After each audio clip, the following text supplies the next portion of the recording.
आज हमारे बीच में शांति कुंज के वरिष्ठ प्रतिनिधि श्री कालीचरण शर्मा जी उपस्थित हैं। भाई साहब, आपका स्वागत है। भाई साहब, वर्तमान समय में आप गायत्री उपासना का महत्व किस प्रकार देखते हैं? भाई जी, गायत्री उपासना का महत्व पहले से भी अधिक है, ऐसा मैं मानता हूँ। हमारे परम पूज्य गुरुदेव ने इस बात को रेखांकित किया है कि मनुष्य आज वहाँ तक गिर चुका है, उसका पतन वहाँ तक हो चुका है जहाँ तक यदि उसे उबारना है तो कोई ऐसी समर्थ चीज़ चाहिए जो वहाँ तक जाती हो। अभी मनुष्य की गिरावट केवल ऊपरी नहीं रह गई है, वो उसके आस्था के स्तर तक है। तो कोई ऐसी समर्थ चीज़ चाहिए जो आस्था को परिष्कृत करे, तब व्यक्तित्व परिष्कृत होगा। यदि पूरे व्यक्तित्व को ऐसे समझें कि सबसे ऊपरी परत में गुण कर्म स्वभाव आते हैं, फिर और भीतरी परत में विचारणा, आकांक्षा, मान्यता, आस्था ये आती हैं, और सबसे भीतरी परत में श्रद्धा आती है। तो गायत्री महामंत्र की उपासना, गायत्री महामंत्र का जप, इसमें समर्थ है कि मनुष्य की श्रद्धा, आस्था, मान्यता, विचारणा और अंत में गुण कर्म स्वभाव तक ये परिष्कार संभव है। एक तरह से मोटे तौर पर देखें कि आज की 99% समस्याएं बेअक्ली की वजह से हैं। अकल तो बहुत बढ़ी है, बहुत सारा उसका विस्फोट हुआ है जानकारियों का, लेकिन जिसको हम कहते हैं सद्बुद्धि, सद्विवेक या एक सद अक्ल, इस तरफ से प्रगति नहीं हुई है। तो गायत्री वास्तव में सद्बुद्धि है, सद्विवेक है, प्रज्ञा का जागरण है। इसके बिना आज संसार की किसी समस्या का समाधान नहीं है। इस मंत्र में भगवान से वही चीज़ मांगी गई है कि हमें बुद्धि भी नहीं चाहिए, हमें बुद्धि की प्रेरणा चाहिए।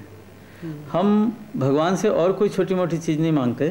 जैसे स्वामी विवेकानंद कहते हैं, ये सबसे शिरोमणि मंत्र इसलिए है कि इसमें आत्मा की इज्जत भी रखी गई है और परमात्मा की भी इज्जत रखी गई है।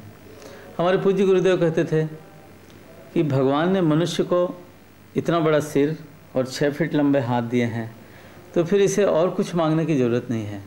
केवल एक ही चीज़ बहुत आवश्यक है, वो है सद्बुद्धि की प्रेरणा। तो हमारे गुरुदेव ने समझाया है, और ये हमें बिल्कुल समझ में आ गई है बात, कि सबसे अधिक इस युग में आवश्यकता है सद्बुद्धि की, सद्बुद्धि की प्रेरणा की। और गायत्री महामंत्र इसी का मंत्र है। वैसे ऐसा भी कहते हैं कि यदि कोई भी देवी देवता जब किसी पर कल्याण करते हैं तो कैसे करते हैं। महाभारत में प्रश्न उठाया है, इसका उत्तर दिया है कि जब भी कोई देवी देवता किसी पर कृपा करते हैं तो उसे सद्बुद्धि की प्रेरणा देते हैं। तो यही वो मंत्र है जिससे हम फिर से अपने आप को, अपने आसपास के परिवार को, समाज को, राष्ट्र को फिर से जगा सकते हैं। एक वाक्य में कहें तो नए मनुष्य के निर्माण का, नए सभ्यता के, नए समाज के निर्माण का यदि कोई ब्लूप्रिंट है तो हमारे गुरुदेव के शब्दों में तो गायत्री महामंत्र ही वो ब्लूप्रिंट है। क्या गायत्री जप से उसी प्रकार से लाभ मिलते हैं जैसे शास्त्रों में बताए गए हैं? ये बहुत अच्छा प्रश्न है आपका। बहुत सारी सिद्धियां जो पुराने शास्त्रों में वर्णित हैं वो इस युग के मनुष्य के शरीर के अनुरूप नहीं होने की वजह से मिलना संभव ही नहीं है। जैसे अणिमा, महिमा, गरिमा, ऐसी सिद्धियां होती हैं। जैसे साधक जो है रुई के जैसा हल्का हो जाए, आकाश में उड़ने लगे, बहुत भारी हो जाए आदि।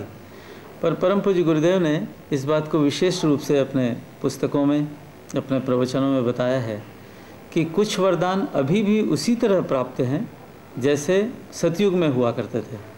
वो कौन से हैं? तो उन्होंने बांटा है कि स्थूल शरीर को कुछ वरदान मिलते हैं, सूक्ष्म शरीर को क्या लाभ होंगे जब गायत्री माता की कृपा होगी, और कारण शरीर को क्या लाभ होंगे। तो स्थूल शरीर में उन्होंने 3 लाभ या 3 वरदान बताए हैं गायत्री माता के, इस जप के, उपासना के, कि साधक के जीवन में श्रम, व्यवस्था और संयम आ जाएगा।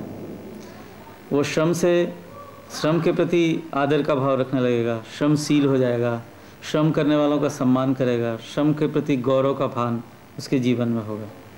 दूसरा, उसके जीवन में संयम का समावेश हो जाएगा। अपनी जो कुछ भी उसको मिला हुआ है, शरीर में इंद्रियों की ताकत, मन की ताकत, विचारों की ताकत, समय की ताकत, इन सभी चीज़ों को दुरुपयोग से बचाकर सदुपयोग में लगाने के लिए सचेष्ट हो जाएगा। उसको हम संयम कहते हैं। तीसरा वरदान उसके जीवन में आता है वो है व्यवस्था का। हर चीज़ को साधक फिर व्यवस्थित ढंग से करेगा। जूते भी कहीं उतारेगा तो व्यवस्थित, कपड़े टांगेगा तो व्यवस्थित, लिखेगा तो व्यवस्थित, कोई काम करेगा तो करीने से करेगा। तो ये बात हुई। ये 3 वरदान हैं स्थूल शरीर के। उसी तरह 3 वरदान गायत्री माता के बताए हैं गुरुदेव ने सूक्ष्म शरीर के। वे 3 वरदान हैं, जीवन में आएंगे सद्विवेक, सत्साहस और स्वावलंबन। मनुष्य को क्या उचित है क्या अनुचित है किसी और से पूछने की ज़रूरत नहीं, उसकी अंतरात्मा से ही ये प्रकट होता है कि क्या उचित है क्या अनुचित है। उसी तरह सत्साहस आता है, श्रेष्ठ कार्य को करने के लिए उसके भीतर से उमड़ने वाले साहस को सत्साहस कहते हैं। दहेज नहीं लेना है, या मृतक भोज नहीं देना है, या किसी संकट में व्यक्ति पड़ा हुआ है उसको बचाने जाना है, तो एक भीतर से ही उसके साहस उमड़ता है। बहुत सारे सत्साहस के कार्य हैं जो उसके जीवन में आते हैं। ये है एक वरदान। और एक है स्वावलंबन। स्वावलंबन का अर्थ रोजगार नहीं है, अपने आप के ऊपर अवलंबन, अपने आत्मावलंबन ऐसा कह लीजिए। किसी योगी ने कहा था, हमारे गुरु भाई ने प्रश्न किया था कि आप अध्यात्म को ज़रा सरल शब्दों में बता दीजिए। तो उन्होंने कहा था कि एक ही वाक्य में यदि बताएं अध्यात्म को तो वो है अपना हाथ जगन्नाथ, यानी आत्मावलंबन। ये जो स्वावलंबन है वो आत्मावलंबन है। मनुष्य ये सोच लेता है, ये जान लेता है, यदि कोई सुखी बनाएगा मुझे तो वो मैं ही हूँ। यदि मैं पतन पराभव में आज गिरा हुआ हूँ, यदि मैं उभरूँगा तो मैं ही इसे उभारूँगा, कोई और नहीं। इसका जब विश्वास मनुष्य के जीवन में हो जाता है तो उसे हम कहते हैं स्वावलंबन। ये गायत्री माता का दूसरा वरदान। तीसरा वरदान कारण शरीर के क्षेत्र में है। तो परम पूज्य गुरुदेव ने ये बताया है, एकता, समता और सहकारिता की भावना उसके जीवन में आ जाती है। वह सबके प्रति एकता का अनुभव करता है, सबके प्रति समता का अनुभव करता है कि हम सब समान हैं, और सबके साथ उन्नति करने में विश्वास करने लगता है कि हम अकेले उन्नति नहीं करेंगे, ये हमारे आसपास का जो परिकर है, हमारे आसपास का समुदाय है, सब लोग मिल कर के उन्नति करेंगे। ये सहकारिता।